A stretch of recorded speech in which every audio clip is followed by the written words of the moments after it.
Hello, good morning to everyone. VKM India is here and you are welcomed in orientation. Students, आज हमारे पास आपके लिए एक बड़ा ही प्यारा सा टॉपिक है डिस्कस करने के लिए, सीखने के लिए, उसके बारे में जानने के लिए। और इस टॉपिक की उपयोगिता हमारे जीवन में बहुत है। हम इस टॉपिक के माध्यम से अपने आप को एक स्टेज पर ले आते हैं, मानस पटल पर ले आते हैं।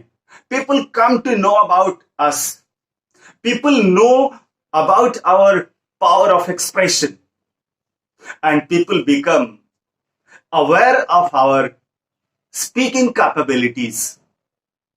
How nice I can speak, how nice I can design the matter, how nice, how short, how to the point I can be on the given topic. Friends, इसके पहले हमने आपको आर्टिकल पढ़ाया है, एक इंट्रो भी पढ़ाया है और राइटिंग सेक्शन का जो हमारे लॉन्ग राइटअप्स हैं उसका ये दूसरा टॉपिक है स्पीच।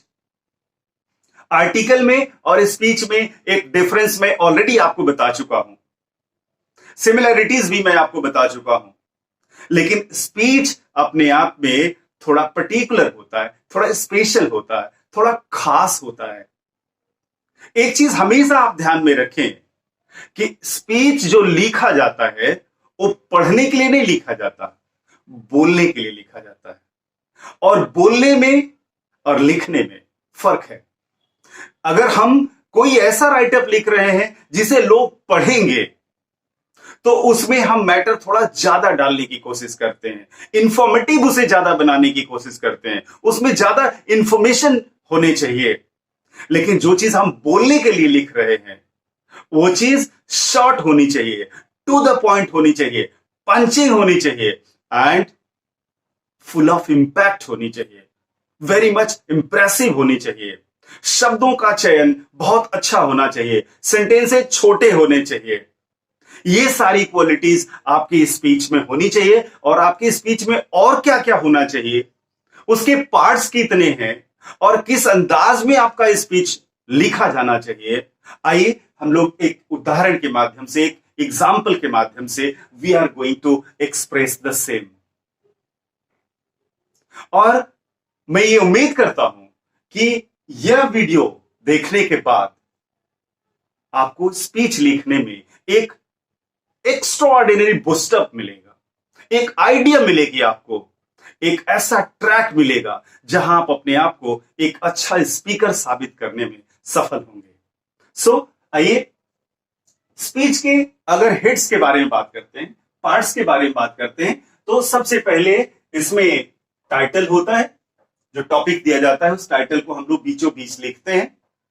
ध्यान रहे, ये किसी के पढ़ने के लिए नहीं लिख रहे हैं, हम खुद के लिए लिख रहे हैं। और ये चीज हमें किसी स्टेज से कहीं बोलना है, मास पब्लिक को ये जो मैटर हमने लिखा है इस मैटर को बोल के बताना है।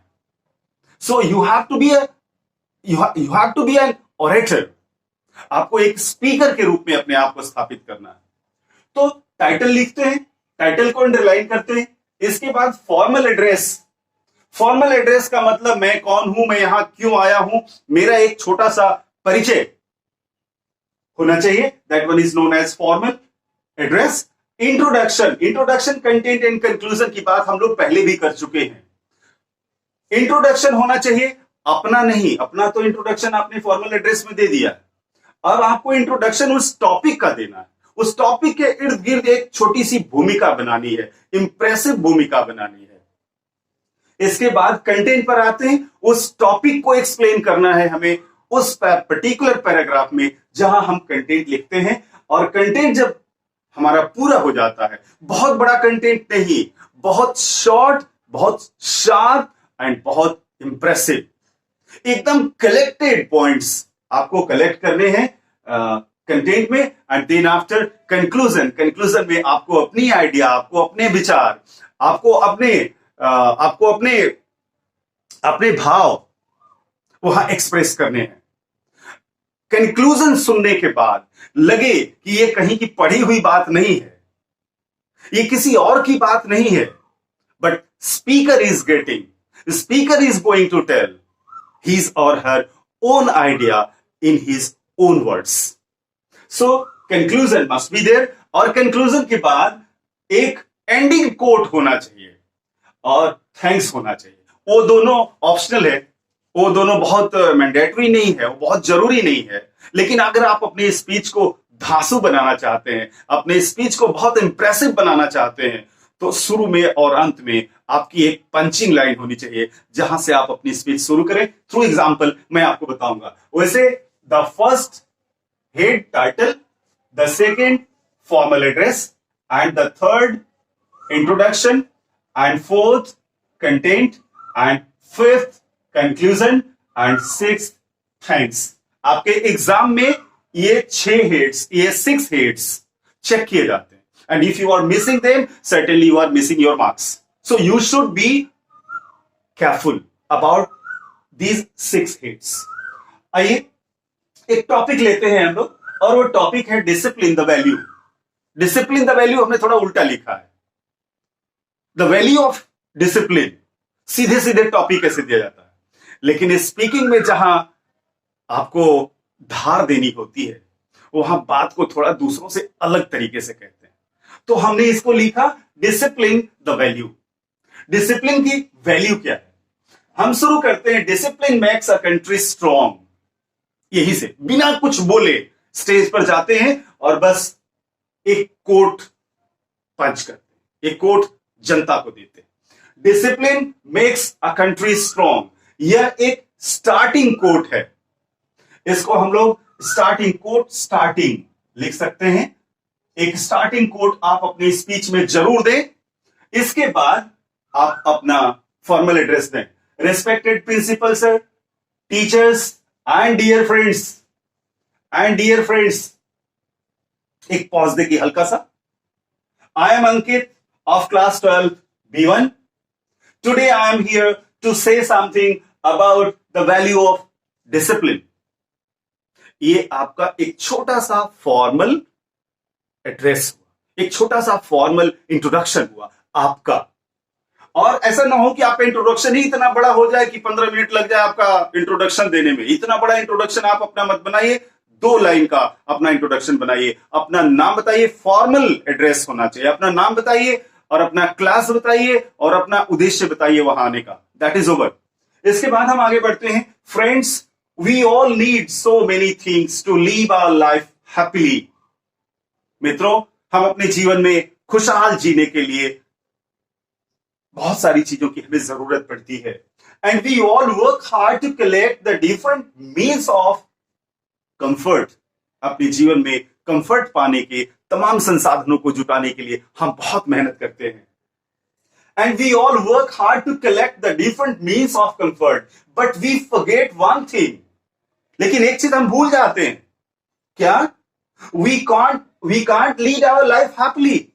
हम अपना जीवन खुशी से नहीं जी सकते विदाउट वन थिंग, एक चीज के बिना। और वो क्या है? Yes, I am talking about discipline.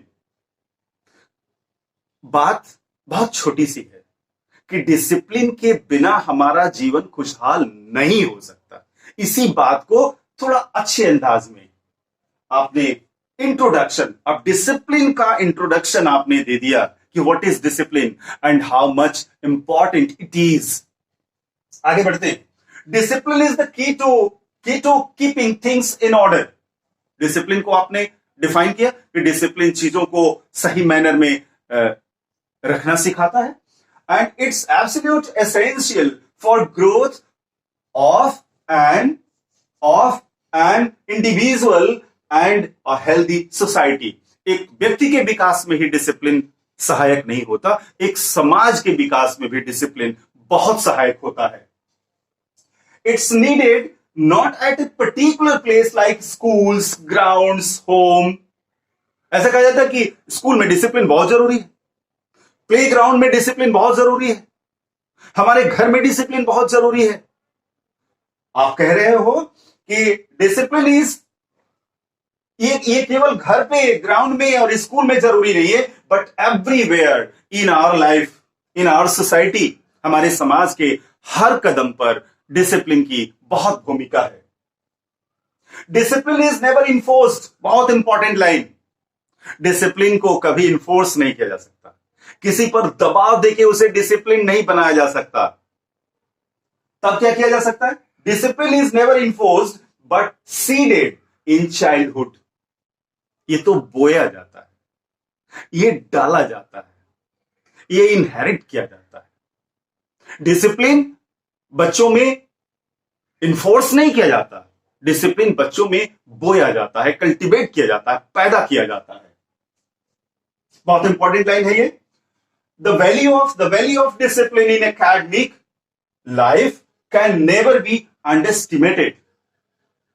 और लास्ट में आपने अपनी लाइन कह दी कंटेंट में कि डिसिप्लिन हमारे एकेडमिक लाइफ में, हमारे स्कूल लाइफ में इग्नोर नहीं किया जा सकता, अंडर एस्टिमेट नहीं किया जा सकता। ये डिसिप्लिन का कंटेंट है, वैल्यू ऑफ डिसिप्लिन का कंटेंट है। ये भी थोड़ा और बड़ा भी हो सकता है। मेरा बोर्ड थोड़ा सा छोटा है और मैं ज्यादा नहीं लिख सकता या ज्यादा नहीं डाल सकता। सिर्फ इशारों में मैं बात कह रहा हूं कि कंटेंट को थोड़ा सा और बड़ा आप कर सकते हो अपनी स्पीच के लिए। आपकी स्पीच 3 to 5 मिनट्स चलनी चाहिए। Can never be under estimated. हमारे एकेडमिक लाइफ में डिसिप्लिन को अंडर एस्टिमेट नहीं कर सकते। अब हम लोग कंक्लूजन की तरफ आते हैं। कंटेंट में हमने 4-5 लाइन लिखी है, आप उसको 8-9 लाइन 10 लाइन बना सकते हैं अपने समझ के अनुसार, लेकिन सेंस, तरीका, लिखने का अंदाज यही होना चाहिए। आगे, प्रॉपर गाइडेंस एंड काउंसलिंग, ये दोनों टूल्स हैं। प्रॉपर काउंसलिंग, प्रॉपर गाइडेंस किसके द्वारा? Bye parents and teachers. May seed discipline in children. अगर बच्चों को प्रॉपरली गाइड किया जाए, प्रॉपरली काउंसिल किया जाए, तो बच्चों में डिसिप्लिन बोया जा सकता है, सीड किया जा सकता है, प्लेस किया जा सकता है, उनको ट्रेन किया जा सकता है।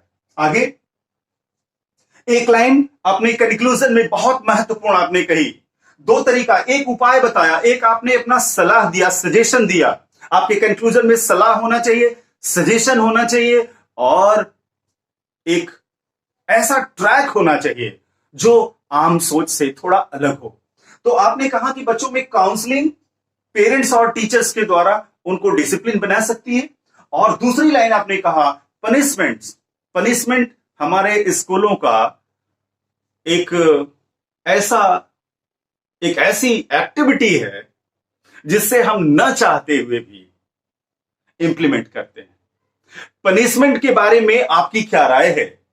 पनिशमेंट्स अक्सर इसलिए स्कूलों में दिए जाते हैं, ऐसे इसलिए घरों में दिए जाते हैं ताकि उन्हें लगता है कि पनिशमेंट देने से ये बच्चा ये गलती दोबारा नहीं करेगा। आपकी क्या राय है पनिशमेंट के बारे में? तो punishment cannot be corrective measures. Punishment से डिसिप्लिन नहीं आती। आपकी ये अपनी राय है। इसके बाद आप अपनी स्पीच को खत्म कर रहे हैं यह कहके, so friends, let's take on oath to be ever disciplined. और इस कोट के साथ, इस फैसले के साथ और इस जज्बे के साथ आप अपनी स्पीच को विराम देंगे, आप अपनी स्पीच को खत्म करेंगे और लास्ट में to show your manner, to show your discipline, you will take thank you very much for listening me so attentively. इतना बोलने की जरूरत नहीं है, ओनली थैंक्स भी आप बोल सकते हो। आप चाहो तो एक लाइन भी बोल सकते हो। And thus you are going to finish your speech. ये तो बोलने का अंदाज हमने सिखाया, स्पीच लिखने का भी यही अंदाज है। अगर इस अंदाज में आप अपने बोर्ड के एग्जाम्स में स्पीच लिखते हैं, बहुत बड़ा स्पीच हो बहुत मायने नहीं रखता, बहुत छोटा भी ना हो इस बात का भी ध्यान रखना है, लेकिन बहुत पंचिंग हो, बहुत इंप्रेसिव हो, शब्द चुने हुए हों और सेंटेंसेस बहुत मार्केबल हों। And this is the quality speech writing. अगर इसको आप फॉलो करते हो तो certainly you will achieve maximum marks. And friends, मैं उम्मीद कर रहा हूं कि मेरा ये एक्सप्लेनेशन आपको पसंद आया होगा और साथ ही साथ आपके लिए बहुत फायदेमंद साबित होगा। और इसी उम्मीद के साथ थैंक यू।